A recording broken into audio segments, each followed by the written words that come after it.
வணக்கம் மக்களே, இன்னைக்கு நம்ம பார்க்க போகிற videos stranger things. So stranger திங்ஸை பற்றி நம்ம ஃபர்ஸ்ட் இருந்து பார்க்கறதுக்கு முன்னாடி அந்த ஸ்ட்ரேஞ்சர் திங்ஸ்க்கு முன்னாடி இந்த கோர் அம்சம் இருக்கும்ல. ஒரு கதை எடுக்கிறாங்க, ஒரு ஸ்டோரி எடுக்கிறாங்க அப்படின்னா ஏதாச்சும் ஒரு விஷயத்த ரெப்ளிகேட் பண்ணி ஏதாவது இம்பேக்ட் ஆகி அதோட ஒரு தாக்கத்தினால தான் இந்த ஒரு சீரீஸ் இல்லை ஒரு மூவிஸ்லாம் ரிலீஸ் ஆகும். உண்மை சம்பவத்தை தழுவி எடுக்கப்பட்ட கற்பனை கதை அப்படின்னு எடுக்கப்பட்டிருக்கும். ஸோ அப்படி இந்த ஸ்ட்ரேஞ்சர் திங்ஸ் எங்கேருந்து எடுக்கப்பட்டிருக்கு அப்படின்னா, மாண்டோ ப்ராஜெக்ட், பிலிபீடியா, அந்த ஷிப் மறைஞ்சு போனது, அப்புறம் நிறைய மேட்ரு இதுக்குள்ளே இருக்குது. ஏரியா 51, அப்புறம் நெவேடா கேவ். ஸோ இந்த நெவேடா கேவ்ன்ற ஒரு ஏரியாவில் என்ன நடக்குது அப்படின்னா, அங்கே தான் ஏரியா 51 கொஞ்சம் தூரத்தில் இருக்குது. ஸோ நெவேடான்ற ஒரு ஏரியா சரியான ஒரு முக்கியமான ஒரு ஏரியா 51 அங்கே தான் இருக்குது. இந்த நெவேடா கேவ்னு ஒன்று இருக்குது. ஸோ இந்த கேவில் என்ன அப்படின்னா, இந்த ஸ்ட்ரேஞ்சர் திங்ஸில் இருக்கக்கூடிய இந்த வெக்னா அந்த கேவுக்குள்ளே வரதுக்கு பயப்படுவான். ஸோ எதுக்காக குகைக்குள்ளே வரதுக்கு வெக்னா பயப்படுறான் அப்படின்னு நிறைய பேர் பேசிகிட்டு இருக்கானுங்க. ஸோ அது ரொம்ப ஒரு முக்கியமான விஷயமா இருக்குது. வெக்னா அவனோட மெமரிஸ்குள்ளே தான், அதாவது வெக்னா மெமரிஸ்குள்ளே தான் மேக்ஸ் இருப்பான். ஸோ மேக்ஸ்குள்ளே ஓடி ஓடி ஒளிஞ்சிட்டே இருக்கும் போது கரெக்டாக அந்த குகைக்குள்ளே நெவேடா குகைக்குள்ளே போகும்போது வெக்னா பயப்படுறான். ஸோ அப்போ அந்த பயப்படுறதுக்கான காரணம் என்ன அப்படின்ற விஷயம் அதில் ஒரு கியூரியாசி எல்லாத்தையும் கிளப்பிருக்கு. அப்புறம் டிசம்பர் 5 ரிலீஸ் பண்ணுவாங்க, அது அப்போ பார்த்துக்கலாம். பட் அதோட கோலம்சம் என்ன, அதோட புராண கனெக்ஷன் என்ன, இவங்க எல்லாமே உண்மை சம்பவத்தை தழுவி தான் எடுப்பாங்க. ஸோ அதை நம்ம கனெக்ட் பண்ணுறது தான் நம்மளுடைய வேலை. வாங்க வீடியோக்குள்ளே போகலாம். இப்போ நடக்கிறதெல்லாம் பார்த்தா ஏற்கனவே நடந்த மாதிரியே எனக்கு தோணுது. ஏன்னா இப்போ நடக்கிற மாதிரியே தான் நம்மளோட வில்லுக்கும் சரியா இதே மாதிரி நேரத்தில் தான் நடந்துச்சு தெரியுமா. இன்னைக்கு உங்களுக்கு தேதி என்னன்னு தெரியுமா? நவம்பர் 3, வில் 6ஆம் தேதி காணாமல் போனோம். அப்படின்னா இன்னும் 3 நாள் தான் இருக்கு. நம்ம வாழ்க்கையை தலைகீழா மாத்தின அந்த நாள் வரப்போகுது. எனக்கு தற்செயலாக நடக்கிறது மேலே நம்பிக்கை இல்லை.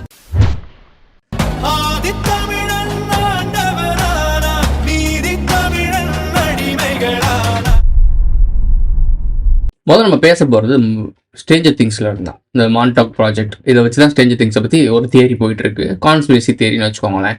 ஸோ அந்த மாதிரி கான்செப்ட் நிறையா போயிட்டு இருக்கு, நிறைய பேர் பேசிட்டு இருக்காங்க. இப்போ இல்லை, இந்த ஸ்ட்ரேஞ்சர் திங்ஸ் வந்ததுலேருந்தே பேசிட்டு இருக்காங்க. இப்போ ஏன் அதிகமாக பேசப்படுது அப்படின்னா, ஒருத்தர் நம்ம கமெண்ட் பண்ணியிருந்தாரு, ப்ரோ இந்த மான்டாக் ப்ராஜெக்ட்டை பற்றி கொஞ்சம் தேடி பாருங்க ப்ரோ, அதுக்கும் ஸ்ட்ரேஞ்சர் திங்ஸ்க்கும் ஏதோ கனெக்ஷன் இருக்கு ப்ரோ, நீங்கள் அதை பற்றி பேசுங்க ப்ரோ அப்படின்ற மாதிரி கமெண்ட் பார்த்தேன். அது என்னடா மான்டாக் ப்ராஜெக்ட், இந்த வார்த்தையை நம்ம கேள்விப்படலையே அப்படின்னு சொல்லிட்டு நம்ம தேடி பார்க்கும்போது தான் நமக்கு ஷாக்கிங்கான விஷயம் நிறைய கிடச்சிச்சு.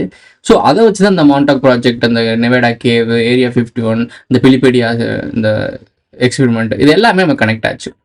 இந்த பிலிபீடியா எக்ஸ்பெரிமெண்ட்டுக்கு போகிறதுக்கு முன்னாடி மான்டாக் கேவ், இது புராண காலத்துலேருந்தே கனெக்ஷன் இருக்குது. இந்த புராண காலம் அப்படின்னு சொல்லிட்டா 2500 BCE அப்படின்னு சொல்லுவாங்க. அதாவது சங்க காலத்துக்கு முன், நம்மளுடைய தமிழில் சொல்ல போனால் சங்க காலத்துக்கு முன்.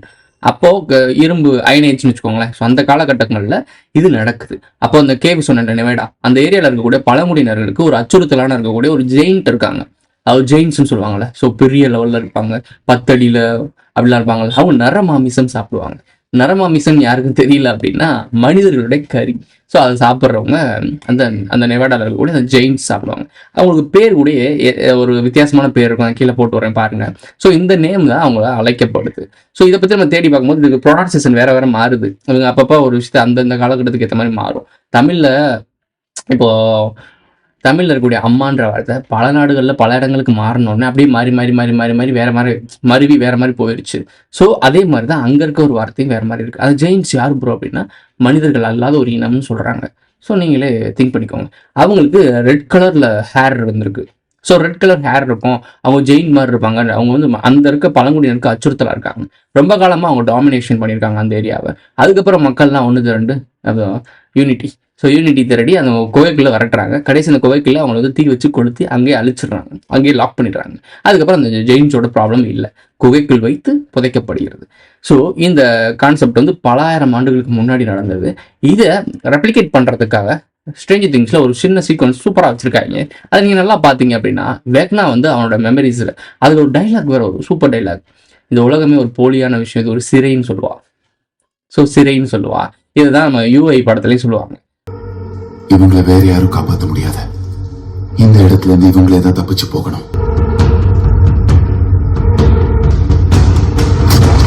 அதெல்லாம் எக்ஸ்பிளைன் பண்ணிட்டு முடியாது, வீடியோ கிளிப்பாக போடுறேன் பார்த்துக்க. ஸோ இந்த மூளை எனும் சிறை. ஸோ இதை தான் அவங்க வேற மாதிரி ரெப்ளிகேட் பண்ணுறாங்க, சொல்ல புரிய வைக்க ட்ரை பண்ணுறாங்க. புத்தி உள்ளவன் புரிந்து கொள்வான். ஸோ அந்த மாதிரி சொல்லும் போது அவள் ஈஸியாக எக்ஸ்பிளைன் பண்ணுவான் மேக்ஸ். இது ஆயிரக்கணக்கான நினைவுகளால் உருவாக்கப்பட்ட அழகாக தான் இருக்கும் பார்க்கறதுக்கு. ஆனால் ஒரு சிறை, இது யாருக்குள்ள இருக்கும் அப்படின்னா வெக்னாவோட மெமரிஸ்குள்ள இருக்கும் அப்படின்னு சொல்லுவாங்க. இப்ப நாம எங்க இருக்கோம்? ஒரு நினைவுக்குள்ள. இது பல்லாயிரம் நினைவுகள் இருக்கிற ஒரு உலகத்துக்குள்ள இருக்க இடம். இது பார்க்க வேணா நல்லா இருக்கலாம், ஆனா அப்படி இல்ல. இந்த இடமும் இந்த உலகமும் ஒரு சிறைச்சாலை. எதிரியோட சிறைக்குள்ள இருக்கும். இந்த வெக்னான்றவனை விஷ்ணுன்னு வச்சுக்கலாம். விஷ்ணுவோட அவதாரத்துக்கு தான் நம்ம ஒன்னு சொல்றோம். இந்த ஒன் யாரு? முதலில் உருவாக்கப்பட்ட ஆற்றல். ஸோ இதெல்லாம் ஒரு வரும் கியூரியாசி பயங்கரமா இருக்கும் உங்களுக்கு. ஸ்ட்ரேஞ்சர் திங்ஸை ஃபர்ஸ்ட் நம்ம டீப்பா ஒவ்வொரு சீசனா எக்ஸ்பிளைன் பண்ணும்போது அது நல்லா இருக்கும் உங்களுக்கு. இப்போ நம்ம அது ஒரு இன்ட்ரோ கொடுத்துட்டு இருக்கோம். இதோட கோர் அம்சம் என்ன, எங்கிருந்து எடுக்கப்பட்ட கலெக்ஷன் அப்படின்றத நம்ம சொல்றோம். ஸோ இந்த ஒன் வருது. அந்த ஒன் இந்த வெக்னான்றவன் பயப்படுற இடம்னா குகை, இருள்.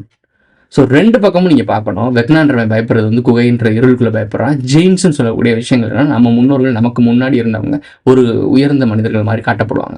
இந்த மலைக்கோட்டை வாலிபன் சொல்லி ஒரு படம் இருக்கும், அதை பற்றி நம்ம டீகோட் பண்ணியிருந்தோம். அதில் மலைக்கோட்டை வாலிபன் மனிதர்களோட ரொம்ப பவர்ஃபுல்லாக இருப்பான். ஆனால் அவரோட அப்பா யார் அப்படின்னு பார்த்தீங்கன்னா ஒரு ஜெயின்ட்டாக இருப்பார்.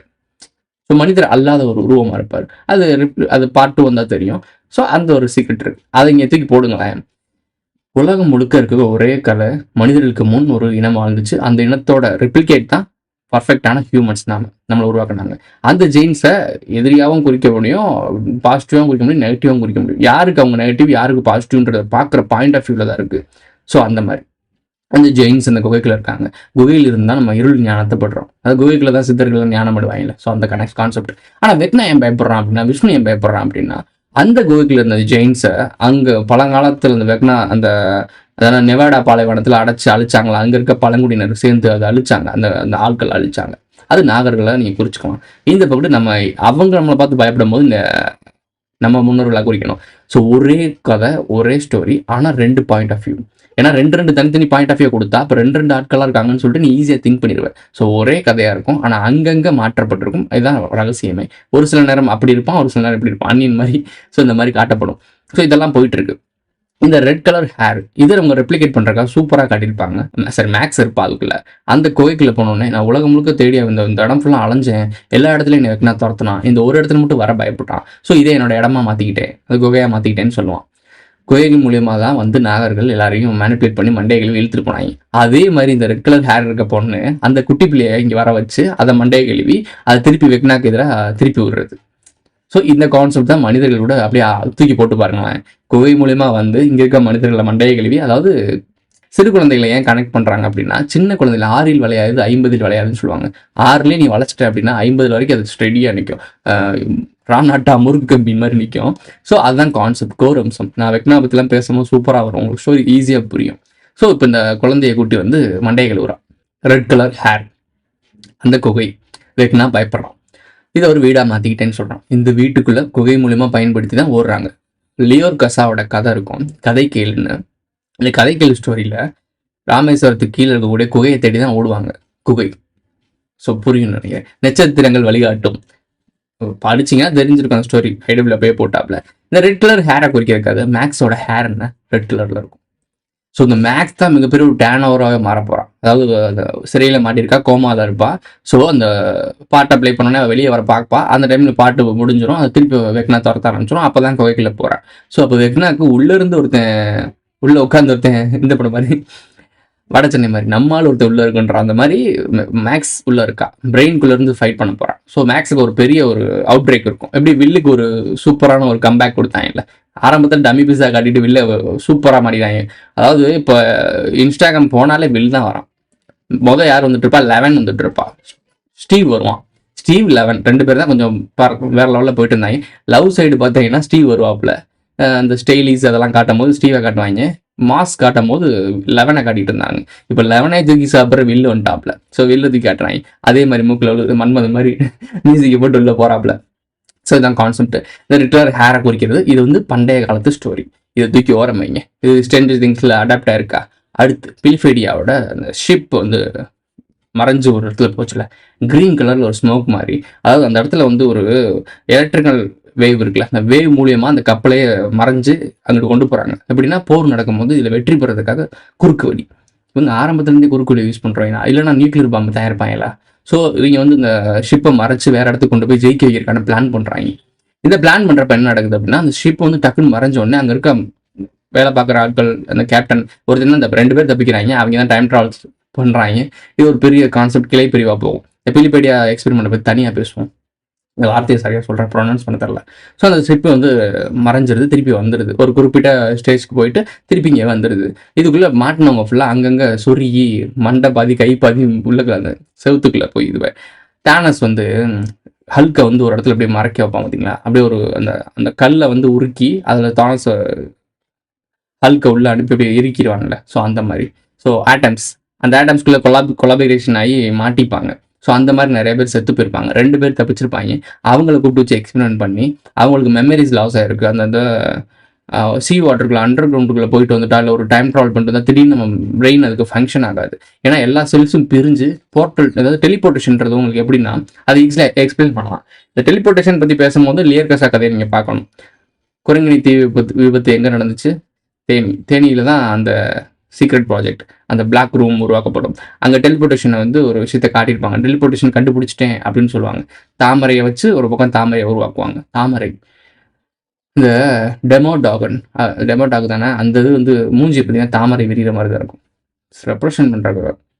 ஸோ இந்த மாதிரி விஷயம். இந்த டெலிபோர்ட்டேஷனோட ஷார்ட் ஃபார்ம் என்ன அப்படின்னா, ஒரு பொருளை இங்கேருந்து மறைய வச்சு அங்கே வர வைக்கிறது கிடையாது. ஒரு பொருளை இங்கே வச்சு சிதைச்சு சின்ன சின்ன அணுக்களாக சிதைச்சு அந்த அணுக்கள், ஏன்னா அந்த வார்ம் ஹோல், பிளாக் ஹோல்னு சொல்லக்கூடிய இந்த வார்ம் ஹோல் இருக்குல்ல, அது வந்து ரொம்ப புழுத்துளைன்னு சொல்லுவாங்க. ரொம்ப கண்ணுக்கு கம்மியாக இருக்கும். அது ஒளியோட வேகத்தில் சின்ன சின்ன அணுக்கள் மூலியமாக தான் ட்ராவல் பண்ண முடியும், முழு உருவத்தோட போக முடியாது. அப்போது இந்த போர்ட்டல்ஸ் டெலிபோர்ட்டேஷன் டக்குன்னு பிரிஞ்சு இங்கிருந்து அதை டிரான்ஸ்லேட் பண்ணி அங்கே அதை திருப்பி ரீகன்ஸ்ட்ரக்ஷன் பண்ணுறது பேர் தான் டெலிபோர்ட்டேஷன். இங்கே மறைஞ்சு அங்கே வர்றது கிடையாது. இங்கே அது செதஞ்சு திருப்பி அங்கே ரீகன்ஸ்ட்ரக்ஷன் ஆகிறது தான் டெலிபோர்ட்டேஷன். ஸோ இதை தான் அவங்க பண்ணியிருக்காங்க. பண்ணும்போது அந்த ரீகன்ஸ்ட்ரக்ஷன் ஆகும்போது ஒவ்வொன்றும் அங்கங்கே செதஞ்சிருக்கு. ஏன்னா தனித்தனி பொருட்கள். இப்போது ஒரு ஒரு ஒரு ஒரு ஒரு பைக் அனுப்புறீங்க அப்படின்னா பைக்கில் எல்லாமே ஃபிட்டாக இருக்கும், எல்லாமே ஒவ்வொரு இடத்துல ஃபிட்டாக இருக்கும். அதை நீங்கள் எடுத்து அனுப்பும்போது அது எப்படி இருந்துச்சோ அப்படியே மெமரிஸில் வரும். பட் மனிதர்களையும் நம்ம சேர்த்து அனுப்பும்போது ஒரு காலத்துக்கு மேலே வச்சிருப்பீங்க, இல்லை கையை இங்கே வச்சிருப்பீங்க, இல்லை கையை விட்டு ஓட்டுவீங்க, என்ன வேணால் பண்ணுவீங்க. அப்போ நீங்கள் movement object, so movement object வந்து கரெக்டாக அதை பண்ண முடியாது. நீங்கள் எந்த டைமில் என்ன மாதிரி மூவ்மெண்ட் கொடுத்துருப்பீங்கன்னு தெரியாது. மறையும் போது நீங்கள் மூக்கை சொரிஞ்சிட்டு இருப்பீங்க, வரும்போது காதை சொரிஞ்சிட்டு இருந்தீங்கன்னா காதுக்குள்ளே கை போயிடும். ஸோ புரியும் நினைக்கிறேன் திருப்பி அலைன் ஆகிறது. இதோட சயின்ஸ், அதோட அறிவு என்னன்னா இங்கே பிரித்து அங்கே சேர்க்கறது மட்டும்தான். அது நீ எப்படி இருந்தாலும் சேர்க்கறது கிடையாது. அந்த அளவுக்கு இன்னும் வளரல. அதனால தான் இந்த மக்கள் இறந்துருக்காங்க. ஸோ பிலிபேடியா ப்ராஜெக்டை தூக்கி ஓரம் போய் இது எல்லாத்துக்கும் நான் காலக்கெடு கீழே போட்டுட்டே வருவேன், எப்பப்போ நடந்துச்சுன்னு சொல்லிட்டு.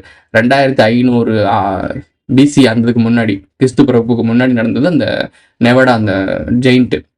இந்த பிலிபேடியா ப்ராஜெக்ட் வந்து எப்படின்னா அதுக்கப்புறம் நடந்த அந்த டேட்டில். ஸோ அதுக்கப்புறம் ஒரு மேட்டர் நடக்குது, அதான் மான்டாக் ப்ராஜெக்ட். இந்த மான்டாக் ப்ராஜெக்ட் தான் ரொம்ப முக்கியமான விஷயம். இதை பற்றி தான் பயங்கரமாக பேசியிருக்காங்க. நிறைய தகவல் கிடைக்கவே கிடைக்காது உங்களுக்கு எங்கே தெரிஞ்சாலுமே, ஏன்னா அது சீக்கிரட்டாக ஆர்கனைஸ் பண்ணப்பட்டது. இந்த அரசாங்கமும் அதிகாரமும் என்ன பண்ணுது அப்படின்னா, தன்னை விட இன்னொரு நாடு வளர்றதுக்காக தனக்கு தெரிஞ்ச சயின்ஸு, தனக்கு தெரிஞ்ச அறிவியல், இது எல்லாத்தையுமே தவறான வழியில் பயன்படுத்துறது. குறுக்கு சிந்து சொல்லுவாங்க, குறுக்கு வழியில் போகிறது தான் எல்லாருமே முயற்சி பண்ணியிருக்காங்க. அப்படி குறுக்கு சிந்துக்குள்ளே போய் தான் இங்கே நியூக்ளியர் பாம்பை கண்டுபிடிச்சாங்க. ஏன்னா எப்படியாவது நம்ம ஜெயிக்கணும், நம்ம தான் வல்லரசாக இருக்கணும், நம்ம தான் வெற்றி பெறணும், எப்படி வேணால் வெற்றி பெறலான்ற முடிவுக்கு வந்துட்டாங்க இவங்க. அப்போது அச்சுறுத்தல் பண்ணினாச்சு மற்ற நாடுகள் எவ்வளோ மக்கள் இறந்தாலும் பரவாயில்ல, நமக்கு ஜெயிக்கிறது தான் முக்கியம் அப்படின்ற மைண்ட் செட்டுக்கு போயிட்டாங்க. ஸோ அந்த மைண்ட் செட்டில் இருக்கவன் என்ன வேணால் பண்ணுவான். அப்படி பண்ண போய் தான் பலர் எக்ஸ்பெரிமெண்ட் பண்ணுவாங்க. இந்த மான்டாக் ப்ராஜெக்ட்டில் வந்து முதல் சொல்லப்படுறது mind control, teleportation, time travel, இதெல்லாம் பண்ணுறாங்க. மைண்ட் கண்ட்ரோல் ரொம்ப முக்கியமான விஷயம். நம்ம மொபைல் ஃபோன்ஸில் இந்த ஒபே, இந்த சொல்கிறது இது செய், ஸ்கூலில் என்ன சொல்லுவாங்க, உட்காரு, வாயில் விரல வை, சொல்கிறது கேளு அப்படின்ற மாதிரி மைண்ட் செட்டில் வச்சுருப்பாங்கல்ல. ஸோ அந்த மாதிரி மனிதர்களை வெறும் ஒரு அடிமைகளாக வளர்த்துருக்காங்க இப்போ வரைக்கும். அது வந்து உடஞ்சி வெளியே வந்தால் தான் நம்ம சுயமாக சிந்திக்கிறோம். இவங்களோட கான்செப்ட்லேருந்து வெளியே வந்திருக்கோம்ல, அதான் அவங்களோட பிரச்சனையை. அது வரக்கூடாதுன்னு தான் அதை பார்க்குறாங்க. மான்டாக் ப்ராஜெக்ட், இந்த ப்ராஜெக்ட் வந்து சீக்கிரட்டாக நடந்துட்டுருக்கு, இந்த ஏரியாவில் நடந்துட்டுருக்கு. அது ஏரியா 51 அதுக்கப்புறம் அப்படியே வரிசையாக வருது, ஒவ்வொன்றா இந்த ப்ராஜெக்ட்லாம் வருது. கடைசி கிளைமேக்ஸில் நடக்கிறது தான் நிறையா ஒரு இன்ட்ரெஸ்டிங்கான விஷயம். நம்ம கிளைமேக்ஸில் சொல்லுவோம். ஸோ அந்த புக்கு எப்போ ரிலீஸ் ஆச்சுன்னா 1992 ரிலீஸ் ஆகுது. அது கிளைமேக்ஸ் போர்ஷன். இந்த படம்லாம் இதெல்லாம் நடந்து முடிஞ்சிருச்சு, வருடங்கள் கழிச்சு தான் இந்த புக்ஸாக வெளியே வருது. இது எப்படின்னா, ஒரு இன்சிடென்ட்ஸ் நடந்துடும். ஒரு இன்சிடென்ட்ஸில் ஒரு சீக்ரெட்டான விஷயம் நடந்துடும். அது நடந்து ஒரு 10-15 வருஷம் இல்லை 50 வருஷத்துக்கு கழிச்சு ரிலீஸ் ஆச்சுன்னா அந்த இன்சிடென்ட்ஸில் மாட்டினவனும் இருக்க மாட்டான், அந்த இன்சிடென்ட்ஸை பண்ணவனும் இருக்க மாட்டான், யாருமே இருக்க மாட்டான். ஆனால் அந்த இன்சிடென்ட் நடந்து முடிஞ்சிடும். அதுக்கப்புறம் உண்மையை வெளியே கொண்டு வருது. எந்த பிரயோஜனமும் இல்லை. அதில் இன்னும் இல்லை, கீழே போட்டு அப்படின்ற மாதிரி. இவங்க இது நடத்தின காலக்கேடு பாருங்க, 82 அந்த டைமிங்கில். ஆனால் வெளியே வந்தது பார்த்தீங்கன்னா 92. ஸோ அதில் ப்ராஜெக்ட்டில் இருந்தவங்களாம் ரிசைன் ஆயிருப்பாங்க, அந்த ப்ராஜெக்டே டிக்ளேர் பண்ணி அழிச்சிருப்பாங்க. ஸோ அப்போ நீங்கள் கண்டுபிடிச்சி என்ன பண்ண போகிறீங்க? அது போய் இது ஒரு ரூமர்னு போயிடுவாங்க. அப்படி தான் நீங்கள் சொல்லிட்டு இருக்காங்க. இது கான்ஸ்பிரசின்னு ஒரு கதையை ஒட்டி விட்டு உண்மையை சொல்ல வரவங்களுக்குலாம் கான்ஸ்பிரசி பட்டம் கொடுத்துட்றாங்க. அதுக்காக அவங்களே ஆள் ட்ரெயின் பண்ணி காசு ஃபண்ட் பண்ணி வியூஸ் அதிகமாக்கி அவங்க ஆட்களே உருவாக்கி விட்றது. நம்மள மாதிரி கான்செப்ட் வெளியே கொண்டு வரவனா காயடிச்சு விட்றதுக்கு இந்த மான்டெக் ப்ராஜெக்ட் மூலயமா பல வேலைகள் பார்க்குறாங்க. இதை தான் வேற மாதிரி காட்டியிருப்பாங்க ஸ்ட்ரேஞ்சர் திங்ஸில். இந்த 11 இந்த 1 உருவாக்குறாங்கல்ல, அந்த சயின்டிஸ்ட் என்ன பண்ணுறாங்க, ரிசர்ச் சென்டரில் உருவாக்கி அந்த புதுவிதமான மனிதர்கள்லாம் அந்த ப்ராஜெக்ட் டைம் போர்ட்டல் உருவாக்குனாங்கல்ல, அந்த ஷிப்பை வந்து மாற்றினாங்கல்ல, அதுலேருந்து அந்த சயின்டிஸ்ட்லாம் அடுத்த லெவலுக்கு போகிறாங்க. ஹியூமன்ஸை செக் பண்ணுறாங்க, இந்த மைண்ட் கண்ட்ரோல் தான். ஏன்னா நீங்கள் நல்லா பார்த்தீங்கன்னா 11ஓட ஃபுல் பவரே மைண்ட் கண்ட்ரோல் தான். மைண்ட் ஸ்லேயர்னு சொல்லிட்டு தான் ஸ்ட்ரேஞ்சர் திங்ஸில் அந்த ப்ராஜெக்டில் இன்னொரு டைமென்ஷனில் போகிறாங்க. பிளான்ட் அதாவது ஒரு இடத்துக்கு போவாங்க, அந்த மைண்ட் ஸ்லேயர் இருக்க இன்சைட் அப்சைடுன்னு சொல்லுவாங்க, அப்சைடுன்னு சொல்லுவாங்க. அந்த அப்சைடுக்குள்ள இதே உலகம் ஆனால் வேற ஒரு டைம் லைன். அப்படி போகும்போது என்ன ஆகுது அப்படின்னா, அங்கே இருக்க மான்ஸ்டர்ஸ்லாம் இங்கே வர ஆரம்பிக்குது. அப்படி வந்து அந்த ப்ராஜெக்ட்ஸ்லாம் தடைப்படுது. இந்த மான்டெக் ப்ராஜெக்டில் இவங்க வந்து இந்த மாதிரி உண்மையிலேயே மனிதர்களை வச்சு ரிசர்ச் பண்ணியிருக்காங்க. ஒரு உயிரினம் தப்பிச்சு வந்திருக்கு, ஒரு கடலோரத்தில் வந்து எஸ்கேப் ஆகி வெளியே வந்துச்சுன்னு ஃபோட்டோஸ்லாம் நிறையா இப்போ பார்த்துருப்பீங்க அந்த டைமிங்கில். அதுக்கு வந்து உராங்கட்டான் ரங்கூன் நினைக்கிறேன், ரங்கூனை காட்டி ரங்கூன் தான் உப்பி போய் ஒரு மாதிரி ஆயிடுச்சு. நம்ம இதில் காயடிச்சுட்டு போயிட்டேன். என்ன சொன்னால் கேட்குறக்கு ஆள் இருக்குல்ல. ஒரு சோசியல் மீடியாவும் பவர்ஃபுல்லான ஒரு ஃபாலோவர்ஸும் ஒரு அஃபிஷியல், அதாவது கவர்மெண்ட் செக்டாரில் நியூஸ் சேனல்ஸ், கவர்மெண்ட் அத்தாரிட்டிஸ் அவங்க வந்து சொல்லிட்டாங்கன்னா அது உண்மை தான். பொய்யா இருந்தாலும் அது உண்மை. ஸோ அதுதான் அந்த காலக்கெடு, அப்படி தான் நம்ப வச்சிருக்கு. இப்படி தான் போயிட்டு இருக்கு இந்த மான்டெக் ப்ராஜெக்ட் இது எல்லாமே. ஸோ இந்த புக்கு எப்போ ரிலீஸ் ஆகுது? 92 ரிலீஸ் ஆகுது. இதுக்கப்புறம் இந்த ஸ்ட்ரேஞ்சர் திங்ஸ் எல்லாம் உருவாகுது. இந்த ஸ்ட்ரேஞ்சர் திங்ஸ்க்கு முன்னாடி இவ்வளோ விஷயங்கள் நடந்திருக்கு. அதாவது கான்ஸ்பிரசியாக இருந்தாலும், ஆனால் அந்த ஷிப்பு வந்து டெலிபோர்டேஷன் பண்ணாங்கல்ல, இதில் ஏதோ ஒரு விஷயத்தில் உண்மை இருக்குன்னு ஒத்துக்கிட்டாங்க இவங்க. இந்த மைண்ட் கண்ட்ரோல் ஒரு மேட்டர் இருக்குல்ல, இதையும் ஒத்துக்கிட்டாங்க. யூஎஸ் வந்து ஒத்துக்குச்சு. ஒருத்தன் ஒரு உண்மையை ஒத்துக்கிட்டான் அப்படின்னா, இந்த இதை நீ செஞ்சேன்னா அப்போ இதை செஞ்சிருக்க மாட்டியா அப்படின்னு கேள்வி வரும். அப்படி பேசப்பட்ட விஷயங்கள் தான் இப்போ நம்ம பேசுனது எல்லாமே. ஆனால் இதுக்கு முன்னாடி இப்போ 2500 ஆண்டுகள் பழமையாக இருந்த அந்த ஜெயிண்ட் இருக்குல்ல, அதுவும் ஆர்கியாலஜியில் மூலியமாக கண்டுபிடிக்கப்பட்டிருக்கு. 10 அடியில் ஒரு உருவம், பெரிய செருப்பு, கைரேகை நிறைய கண்டுபிடிக்கப்பட்டிருக்காங்க. தொல்பொருள் ஆராய்ச்சி எடுத்திருக்காங்க, தொல்பொருள் நடந்திருக்கு. ஆனால் அந்த ஜெயின்ஸை கண்டுபிடிக்கலன்னு உருட்டுறாங்க. ஸோ அதாவது இது முழு பூசணிக்காய் சூத்துல மறைக்க முடியாது. அதுக்காக பூசணிக்காய் பாதியாக வெட்டி அதில் இருக்க விதையை மட்டும் வெளியே காட்டிட்டு மொத்த பூசணிக்காய் ஓரமாக போட்டுறது. அது வெறும் கூடுங்க அப்படின்னு வாங்கி, அந்த கூட்டில் தான் ரகசியமே இருக்கு. இவன் வெறும் விதையை மட்டும் தான் காட்டுவான், இவன் ஒன்றா காட்டிட்டு போயிடுவான். ஆனால் அவ்வளோ பெரிய பூசணிக்காவே ஒழிஞ்சிருக்கும். அதை நம்ம கண்டுக்க மாட்டோம், கவனிக்க மாட்டோம். ஏன்னா இவங்க இதை தான் ஃபோக்கஸ் பண்ணுவாங்க. பல ரகசியங்கள் மறைக்கப்பட்டுரும். இப்படி நிறைய மறைக்கப்பட்டிருக்கு. இந்த ஸ்ட்ரேஞ்சர் திங்ஸ் இப்படி தான் உருவாக்கப்பட்டிருக்கு. அதாவது இது அடிப்படையாக தழுவி தான் அவன் முழுமையாக ஒரு சீரீஸ் எடுத்தான். இப்போ என்ன ஆகும் அப்படின்னா, இதை பற்றி உண்மையில வெளியே வந்தாலும் ஏங்க ஸ்ட்ரேஞ்சர் திங்ஸ் இப்படி தான் வருது, அதை பார்த்து நீங்கள் பேசாதீங்க, அது வெறும் கற்பனை கதை, ஒரு ஃபேண்டசி அப்படின்னு முடிச்சு விட்ருவாங்க. இது எதுக்கு சம்மந்தமே இல்லாமல் இளையராஜா வச்சு மியூசிக் போடணும், நம்ம கூட ஏன் கனெக்ட் ஆகணும்? நம்ம இந்தியாவோட கனெக்ட் ஆகுதுன்னா இந்தியாவில் எவ்வளோ மியூசிஷியன்ஸ் இருக்காங்க, ஏன் இளையராஜாட்ட வரணும்? இது தமிழ் கனெக்ஷன் வருதா? தமிழ் மியூசிக்கான ஆரிஜின் என்ன? தமிழ்.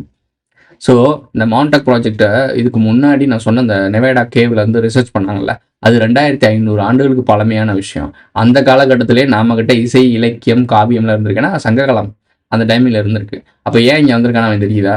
அந்த ரெட் கலர் ஹேரை அவன் இந்த ஸ்ட்ரேஞ்சர் திங்ஸில் ரெப்ரசென்ட் பண்ணுறதுக்கான காரணம் 2500 ஆண்டுகளுக்கு முன்னாடி ஒரு ஜெயிண்ட் வாழ்ந்துருக்காங்க, அவங்க வந்து இந்த பூர்வகுடிக்கு அச்சுறுத்தலாக இருக்காங்கன்னு சொல்லும் போது, அதே காலகட்டத்தில் இங்கே ஒரு கூட்டம் சங்க காலத்தில் லிட்ரேச்சரில் நல்ல புலமையில் இருந்திருக்காங்க, மியூசிக் அதெல்லாம் கொஞ்சம் நாகரிகத்தில் இருந்திருக்காங்கடான்னு சரி தெரிய வருது. அப்போ அதோட இதில் கனெக்ட் பண்ணி இளையராஜா உள்ளே கொண்டு வந்தது கரெக்டு தானே? அவன் கரெக்டாக தான் கொண்டு போயிட்டு இருக்கான், நமக்கு தான் அது புரிய மாட்டேங்குது. ஓகே, இதோட இந்த வீடியோ முடிஞ்சிருச்சு. இதுக்கப்புறம் நம்ம இந்த ஸ்ட்ரேஞ்சர் திங்ஸை பற்றி சீசனாக வால்யூம் 5 வரைக்கும் வந்திருக்கு. நம்ம ஓனாக போவோம், ஸ்டார்டிங்லேருந்து போவோம். அப்போ நமக்கு இதை பார்க்குறதுக்கு நல்லாயிருக்கும், புரியறதுக்கு ஈஸியாக இருக்கும். அதெல்லாம் புரிய வைக்கணுன்றக்காக இந்த பேசிக் வீடியோ. ஓகே, இதோட இந்த வீடியோ முடிஞ்சிருச்சு. இந்த வீடியோ பிடிச்சிருந்துச்சுன்னா லைக் பண்ணுங்கள், கமெண்ட் பண்ணுங்கள், சப்ஸ்கிரைப் பண்ணுங்கள், மறக்காமல் பெல் ஐக்கான ஆளில் போட்டு இந்த ஃப்ரெண்ட்ஸ்லாம் ஷேர் பண்ணுங்கள். குறிப்பாக சேனலில் மெம்பர்ஸ் ஆட் ஆகணும்னு நினைக்கிங்க, ஜாயின்ட்ர பட்டன் போடுங்க. சூப்பர் தேங்க்ஸ், சூப்பர் சேட்லாம் பண்ணணும்னா எஸ் இன்ட்ரெஸ்ட் மட்டும் தட்டிடுவோம். இந்த வீடியோ உங்களுக்கு பிடிச்சிருந்துச்சுன்னா உங்களோட கருத்து கண்டிப்பாக பதிவு செஞ்சுட்டு போங்க.